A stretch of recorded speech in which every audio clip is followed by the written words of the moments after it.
পৃথিবীতে সবচেয়ে নিরাপদ জায়গা কি জানেন? মায়ের কোল। গত 26 তারিখে আমাদের ভোলা সহ পুরো বাংলাদেশের অনেক জায়গাতে ঘূর্ণিঝড় রেমাল হয়েছে। সেই ঘূর্ণিঝড়ে আমাদের ভোলাতে 3 মাসের একটা বাচ্চা এবং এক গর্ভধারিণী মা ঘূর্ণিঝড়ের কবলে পড়েছে। ঘূর্ণিঝড়ে যখন তাদের ঘরটা পড়ে যায়, ঘরটা তাদের যখন পড়ে গেছে, ওই মা চাইলে তার 3 মাসের সন্তানকে রেখে তিনি চলে যেতে পারতেন, নিজের জীবন বাঁচাতে পারতেন, কিন্তু সেটা করেন নাই। তিনি করেছেন কি, তার সন্তানকে বুকে আগলে রেখে তিনি সহ সন্তান সহ এই পৃথিবীর মায়া ছেড়ে পানি খেয়ে পানির ভিতরে হাবুডুবু করতে করতে চলে গেছেন। দেখেন, আজকে হয়তো আমরা আমাদের জিএফ এর জন্য, কেউ হয়তো বিএফ এর জন্য আমাদের জীবনের সর্বোচ্চটা দিয়ে আমরা চেষ্টা করি আমাদের জিএফ কে ধরে রাখার জন্য। দিন শেষে দেখবেন সামান্য কোনো ছোটখাটো ত্রুটির জন্য আপনার জিএফ, আপনার বিএফ আপনাকে ছেড়ে চলে যাবে। কিন্তু আপনি হয়তো আপনার জিএফ, আপনার বিএফ এর জন্য আপনার গর্ভধারিণী মাকে কাঙ্ক্ষিতভাবে, কেউ হয়তো অনাকাঙ্ক্ষিতভাবে কষ্ট দিয়ে থাকেন।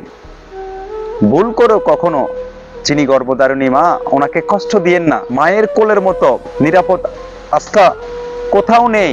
বাংলাদেশের অনেক জায়গায় গিয়েছি, সব জায়গা থেকে ঘুরে এসে মায়ের কোলের মতো এত আস্থা, এত শান্তি, এত নিরাপদ কোথাও পাইনি।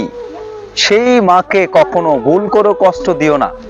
এই ঘূর্ণিঝড়ে যারা বিশেষ করে গরিব অসহায়গ্রস্ত মানুষ আছেন, নদীর পাড়ে একেবারে অনেক খারাপ অবস্থা ছিলেন, 3-4টা দিন তাদের কাছে গিয়ে দেখেছি তাদের যে সার্বিক পরিস্থিতি। যদি আমাদের এলাকায় অনেক জায়গায় কারেন্ট না থাকার কারণে অনেক সময় আমরা হয়তো ফোনে সার্চ দিতে পারি নাই, আমাদের সবগুলো ভিডিও আমরা আপলোড দিতে পারি নাই, একটু সমস্যা হয়েছে। আমি অনেক অসুস্থ, ডাক্তার বলছে যে আমাকে 1 সপ্তাহ রেস্ট করার জন্য। আমি এখন চেষ্টা করি আর কি, আমাদের আশেপাশে যারা এই ঘূর্ণিঝড়ের কবলে পড়েছেন, তো তাদেরকে একটু দেখি যে তাদেরকে যারা একেবারে বেশি ক্ষতিগ্রস্ত হয়েছেন, আমাদের এলাকার যারা মেম্বার, চেয়ারম্যান আছেন, তাদের মাধ্যমে হয়তো যারা একেবারে বেশি ক্ষতিগ্রস্ত হয়েছেন তাদেরকে একটু অনুদান এনে দিতে পারি কিনা।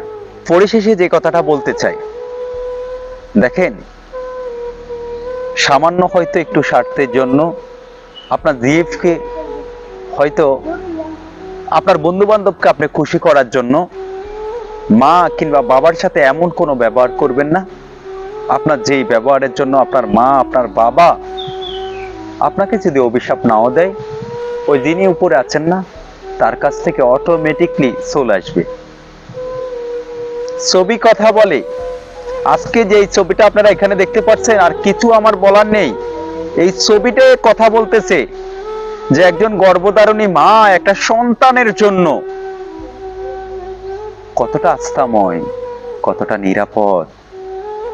একজন মা ছাড়া আর কেউ জানে না। Mother is mother, father is father. মায়ের তুলনা একমাত্র শুধু মা, আর বাবার তুলনা একমাত্র শুধু বাবা।